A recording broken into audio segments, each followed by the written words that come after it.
एक पावली पढ़ लेके के लग गया मास्टर।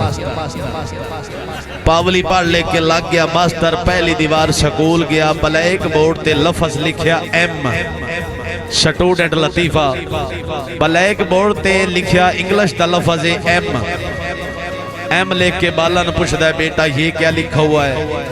कईयां नू आया कईयां नू ना आया। मास्टर उन मिसाल दे के समझावे पे बेटा ये लिखा हुआ एम, एम का मैनी है मां। बिच इकबाल पढ़दा ओदा ना है शीदा। मास्टर उन मिसाल ना दसिया बेटा ये लिखा हुआ एम, एम का मानी है मां यानी के शीदे की मां। कल ये सबक याद करके आवड़ा बाला वो एम ते शीदे दी मां ला सबक याद कर ले। दुई दीवार ब्लैक बोर्ड तो मास्टर एम मिटा के डब्ल्यू लिख छड़िया। डब्ल्यू लिख छड़िया। डब्ल्यू लिख के पूछता है बेटा ये क्या लिखा हुआ है? आधी जो एक मुसलियां दा बाल उठे हो सके उस्ताद जी लगदी तो शीदे दी मां है पर लत्ता उत्ता कीती पई है।